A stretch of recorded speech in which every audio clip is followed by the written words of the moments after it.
Petit disclaimer, si tu as raté l'épisode précédent, tu peux toujours cliquer sur le petit lion à droite pour te rattraper.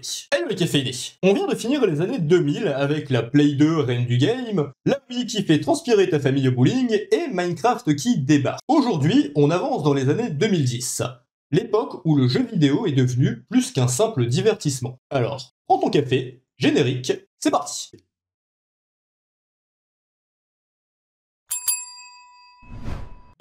C'est l'arrivée d'une nouvelle génération. La Play 4 et la Xbox One sortent presque en même temps, deux gros monstres de puissance pour l'époque. Ultra connectés, pensés pour le jeu en ligne et le multimédia. Nintendo, lui, tente une expérience un peu bizarre avec la Wii U qui ne va clairement pas convaincre grand monde. Mais en 2017, la firme balance une masterclass, la Switch. Une console portable et de salon à la fois. Succès immédiat. Résultat, aujourd'hui, c'est l'une des consoles les plus vendues de tous les temps derrière la Play 2 et la Nintendo DS.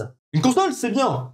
Une console avec des jeux, c'est mieux. Et autant vous dire qu'on a été plus que bien servi, hein. Entre The Witcher 3 qui redéfinit le RPG occidental, The Last of Us qui te met une claque émotionnelle incroyable, Red Dead Redemption 2 qui te fait passer les cowboys au niveau du cinéma, sans oublier Skyrim, Breath of the Wild, GTA V, bref, une décennie de légende. Et puis bien sûr, Minecraft. Comment passer à côté de ce titre? Officiellement sorti en 2011, il devient un phénomène mondial. Plus qu'un simple jeu, c'est un bac à sable infini. Une plateforme créative et un immense terrain de jeu pour la création de contenu, YouTube et Twitch. Parce que oui, sur PC, c'est l'âge d'or du multijoueur et des jeux indés. Des studios indépendants explosent avec des pépites comme Undertale, Hollow Knight, Celeste. Preuve en est qu'il n'y a pas besoin d'un budget gigantesque pour marquer l'histoire.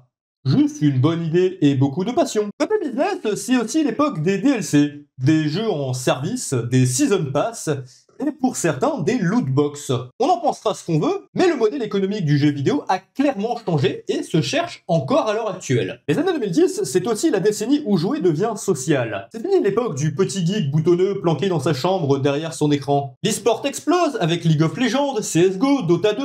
Des stades sont remplis, des millions de spectateurs sont sur les diffusions en direct, et les cash prizes atteignent des sommes qui donnent le tournis. Twitch et YouTube changent la façon dont on vit le jeu.